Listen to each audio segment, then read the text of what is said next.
La circunscripción afrodescendiente es eh, un mecanismo especial que tiene Colombia para brindar apertura, realizar esa apertura democrática en cierta medida.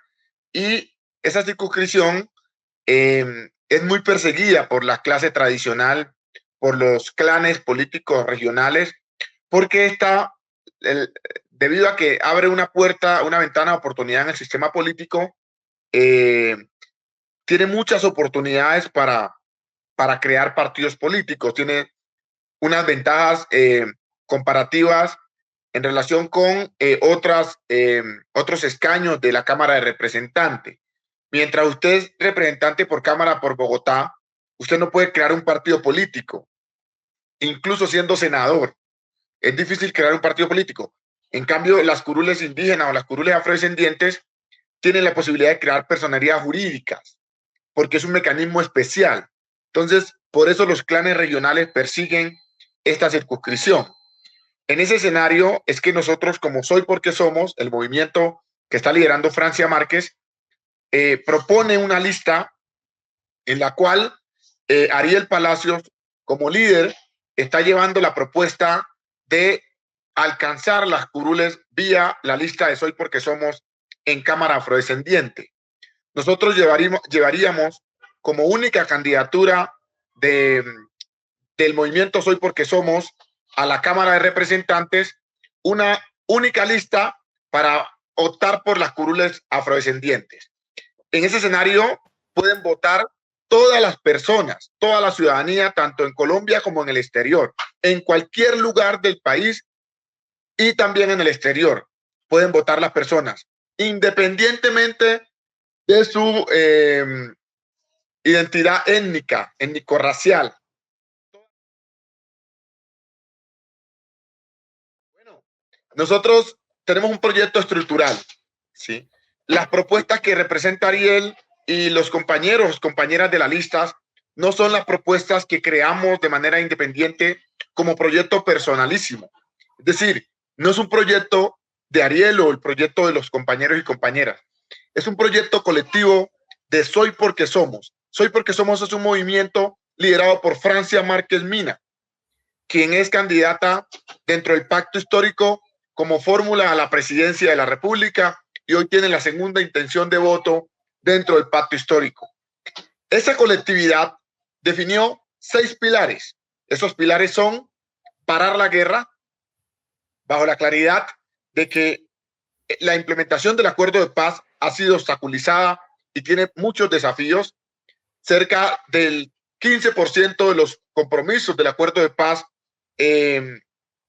han sido implementados, pero hay un declive del acuerdo de paz que ha sido liderado por el gobierno de Colombia y frente a los desafíos que tiene construir la paz, consolidar la paz territorial, el gobierno de Colombia no ha manifestado mayores compromisos. Nosotros queremos redoblar los esfuerzos, queremos ser un gobierno para redoblar los esfuerzos y mi representación en la Cámara de Representantes, es decir, en el Congreso de la República, estaría como punta de lanza este punto que es central para el país y en especial porque quienes viven la guerra son los pueblos étnicos y el campesinado colombiano.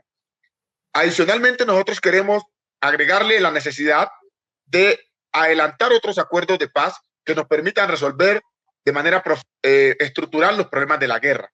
Estos son temas que tocan la médula central del pueblo afrodescendiente, porque es el pueblo afrodescendiente quien más está contribuyendo muertos y desplazamientos hoy en Colombia producto de la guerra. Nuestro segundo punto tiene que ver con construir economías para la vida. Transitar de una economía fósil en términos estructurales, hacerlo gradualmente y con responsabilidad. Una legislación que le apueste a transformar esas realidades. Cómo sacar a las comunidades afrodescendientes de la economía del narcotráfico. Hoy, más de la cuarta parte de los cultivos ilícitos están en territorios afrodescendientes e indígenas. Queremos asumir eso con seriedad. Creemos que hay posibilidades de desarrollar otras economías desde la perspectiva alternativa con ese aviso cultural que hemos tenido históricamente. Nuestro tercer planteamiento como pilar tiene que ver con la necesidad de salvar la Casa Grande. Una de las propuestas que nosotros queremos empujar con fuerza tiene que ver con asumir las responsabilidades que tiene el país en relación con los acuerdos globales en materia de cambio climático. Ahí, por ejemplo, está pendiente la adopción del acuerdo de Escazú, y ese será uno de los temas que nosotros tendremos como prioridad dentro del marco legislativo. Nosotros planteamos como cuarto pilar la política antipatriarcal, una apuesta por defender los derechos por coadyuvar en la defensa y puesta en marcha de la justicia de género, y como también la defensa de las diversidades. Nuestro quinto planteamiento, que es un pilar fundamental para el pueblo afrodescendiente, tiene que ver con la reparación histórica. Nosotros consideramos que los problemas profundos que tiene el pueblo de Quito, el pueblo de Tumaco, las localidades Buenaventura, Cartagena, San Andrés, las localidades donde se concentran la mayor parte de comunidades afrodescendientes, de población afrodescendiente, hoy, pleno siglo XXI, no tienen acueducto y son casi ciudades. Y existe un plan con presupuestos claros para implementar los acueductos a un 90%, 95% desde el 2016. Y esos recursos hoy reposan en el Banco Mundial y en el Banco Interamericano de Desarrollo a través de unos empréstitos, y no se han puesto en marcha por la falta de voluntad y prioridad para estos temas por parte del gobierno nacional. Nosotros creemos que los territorios que han sido históricamente marginados, olvidados, requieren un plan especial, y eso tiene que ver con el marco de la reparación histórica. Nuestro sexto pilar tiene que ver con la necesidad de articular una política del cambio de paradigma de la forma como se lleva la política antidrogas. Eso está ligado al punto 1 que planteamos nosotros, parar la guerra, con el punto 6. Esos dos pilares conversan, porque todos y todas sabemos que la guerra involucra los asuntos del narcotráfico, y queremos ver cómo le damos un tránsito a eso con más responsabilidad, con creatividad y con una convocatoria a la sociedad colombiana que nos permita pensarnos ese tránsito, que nos permita salir del problema. Creemos que aquí hay que involucrar a la sociedad colombiana, al campesinado, a las diversidades étnicas, porque ese no es un problema que se resuelva desde Bogotá, de un escritorio. Eso requiere involucrar a la sociedad en su conjunto, a los sectores académicos, a los comerciantes, a los empresarios, a las empresarias. Requiere involucrar a la gente. Requiere el país saber cómo se resuelve este problema. Hasta hoy los intentos han fracasado porque unas minorías han intentado tomar decisiones frente a este tema que es tan complejo de manera radical, pero sobre todo en grupos pequeños de sectores de interés de la sociedad colombiana. Queremos cambiar esa historia.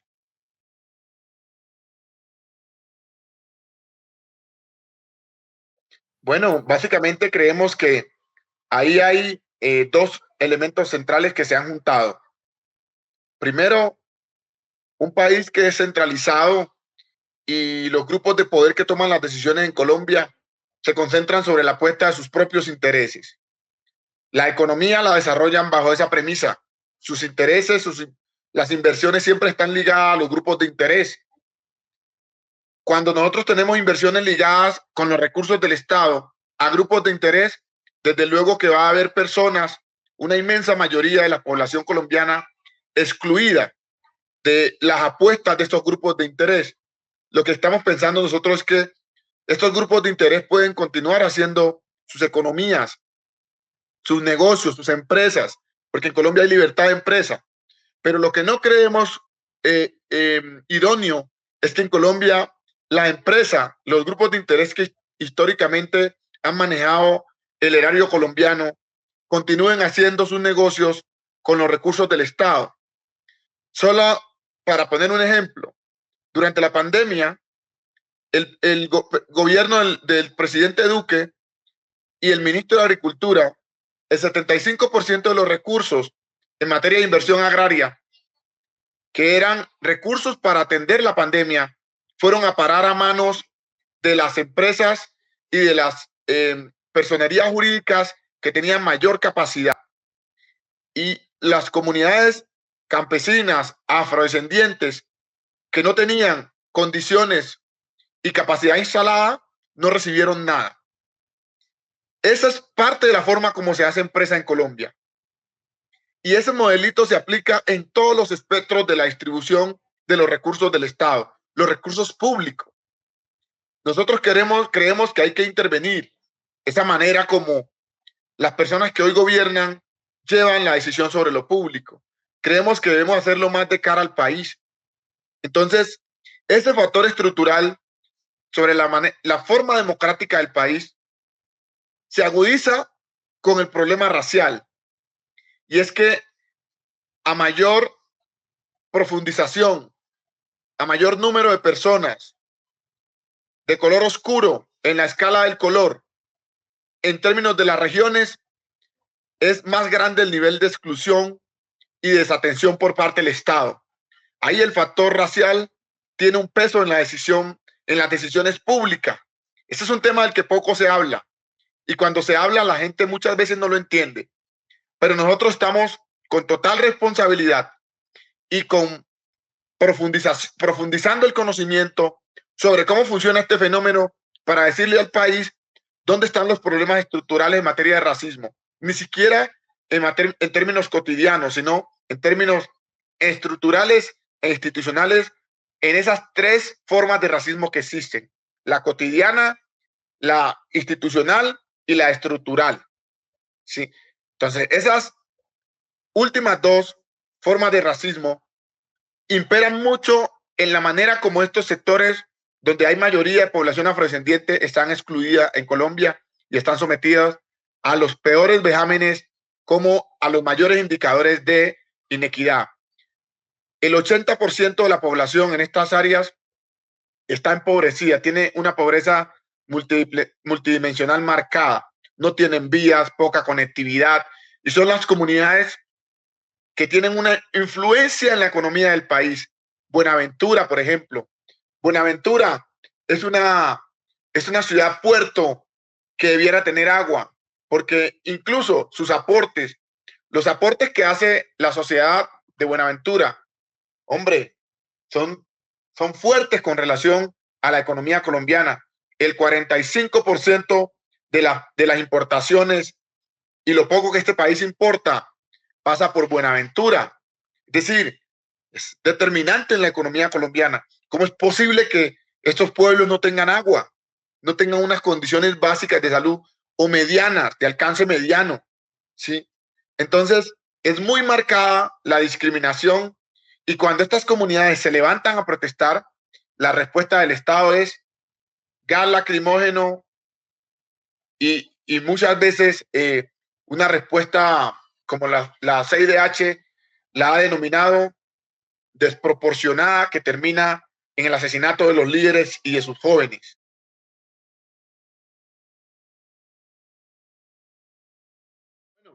Nosotros tratamos de no hablar de manera individual de estas causas colectivas, pero finalmente son parte del proceso organizativo. Estando en la Universidad Nacional en el 2007, me vinculé a un proceso estudiantil y de movilización social que condujo a que lográsemos alcanzar hoy por hoy la sede de la Universidad Nacional y los cupos especiales en la Universidad Nacional, unas acciones afirmativas. Nosotros, después de un proceso de movilización que estuvo muy accidentado, con poca voluntad por parte de la Universidad Nacional, pero con mucha insistencia por parte del estudiantado, del movimiento afrodescendiente, nosotros logramos que la Universidad Nacional lograse un cupo por cada 45 estudiantes en cada semestre. Y al tiempo, frente a la compleja discusión que tuvimos con la Universidad Nacional, levantamos la idea de construir la sede de la Universidad Nacional en el Pacífico, cuya propuesta en el año 1975 se había hecho desde el Movimiento Nacional Cimarrón para lograr una sede de la Universidad Nacional en el Pacífico colombiano.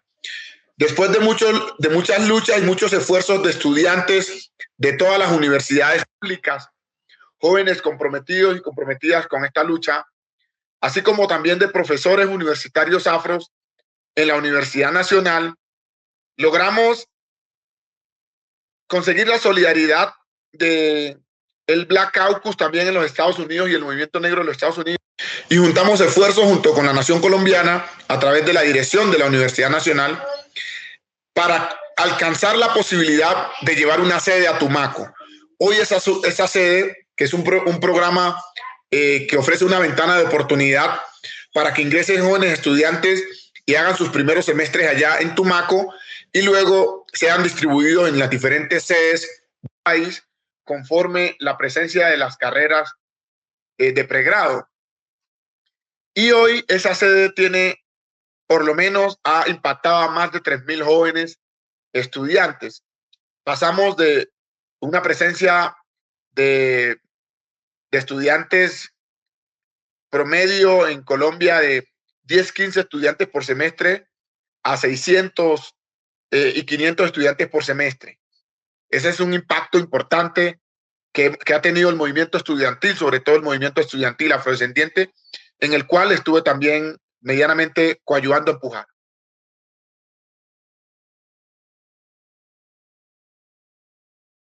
Bueno, recordemos que el movimiento de Francia Márquez, a pesar de que Francia hemos venido trabajando desde el 2012 en todas estas causas colectivas y de comunitarias, el movimiento de Francia Márquez significa la posibilidad de llevar una voz diferente a los distintos espectros del sector público, tanto del ejecutivo como del legislativo.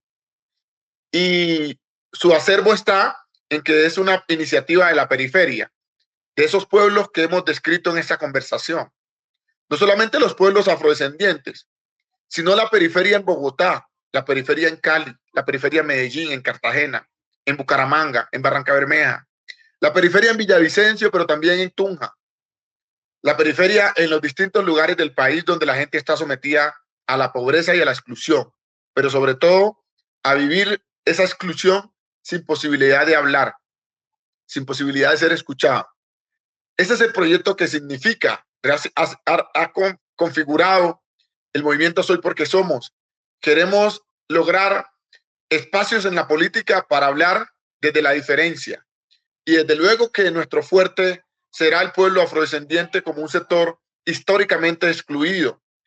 Los pueblos de la periferia tendrán voz en este proyecto político porque es constituido por la periferia. Entonces, como he planteado, nuestros puntos centrales son los 6 planteamientos que hemos planteado al país, los 6 pilares, y tenemos otras iniciativas puntuales, pero el eje central de esta iniciativa es ese.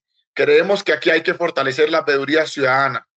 Creemos que las veedurías ciudadanas requieren en Colombia un respaldo por parte del legislativo, porque no hay ese respaldo en Colombia. El legislativo requiere juntarse más con las iniciativas sociales para poder hacerle frente a un problema estructural como lo es la corrupción. Colombia está en el top 10 de los países más corruptos del mundo.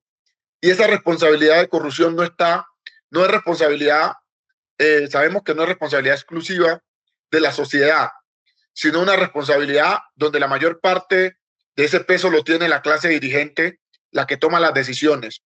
70.000 millones de pesos se perdieron de las comunicaciones de la juventud y de la niñez y se perdieron en manos de la gente que gobierna, de la gente que ha venido tomando las decisiones en los últimos 30 años en el país. Es ese proyecto político el que no ha tenido la honorabilidad para ponerse al frente de un país que tiene tantos desafíos. Es un proyecto político que nos va a condenar a la exclusión, a la pobreza estructural. El informe de la ONU que muestra que Colombia es uno de los países con más hambre del mundo. Pero ya el DANE lo venía advirtiendo en los informes de los últimos 30 días, diciendo que en Colombia cerca del 40% de la población no tiene acceso a los 2 golpes diarios.